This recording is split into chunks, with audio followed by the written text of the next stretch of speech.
আজকে আমি বানাবো চিকেন রেজালা, তবে একটু ইউনিক স্টাইলে বানাবো আমার মতন করে, কিন্তু উনুন নেই, উনুন ছাড়া গ্যাস ছাড়াই বানাচ্ছি।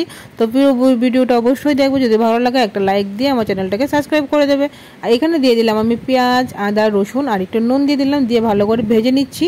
এখন দিয়ে দিচ্ছি চিকেনটার মধ্যে গরম মশলার গুঁড়ো, নুন আর হলুদ দিয়ে ভালো করে ম্যারিনেট করে নিচ্ছি। এখন দেবো শুকনো লঙ্কা পেস্ট আর জিরে ধনে গুঁড়ো দিয়ে ভালো করে ম্যারিনেট করব, আবার করে প্রায় 20 মিনিটের মতো রেখে দেবো। ততক্ষণ অবধি আমার এখানে বেরেস্তা রেডি, সেটাকে আমি শিলনোড়ায় বেটে নেব।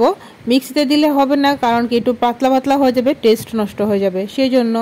আর এদিকে দিচ্ছি জিরে ফোড়ন, দিয়ে আমি চিকেনটাকে দিয়ে দিলাম। চিকেনটাকে ভালোভাবে কষাবো, একদম স্টিমটা কমিয়ে কমিয়ে 80% যখন কুক হবে তখন এটার মধ্যে আমি সেই মশলাটা ভালো করে অ্যাড করে দেব। তো এই আমি মশলা অ্যাড করে দিলাম এখানে, এটাকে ভালো করে মিক্সড করব সবগুলো চিকেন পিসগুলির মধ্যে, যেন সুন্দরভাবে মিশে যায়। ততক্ষণ অবধি আবার এটাকে আমি ভাজবো স্টিমটা কমিয়ে, যতক্ষণ না চিকেন থেকে তেলটা বের হলে তারপর এটার মধ্যে আমি অ্যাড করব ঘি, গরম মশলা আর কসুরি মেথি। ততক্ষণ অবধি আমি এটাকে ভালোভাবে নেড়ে নেড়ে একদম মুজিয়ে মুজিয়ে নামাবো। তো যদি ভালো লাগে এরকমভাবে অবশ্যই একদিন ঘরে ট্রাই করবেন, খেতে অপূর্ব সুন্দর হয়, দুর্দান্ত একটা রেসিপি, খুব ইজিতে হয়ে যায়। তো ভালো লাগলে একটা লাইক দিয়ে দেবেন।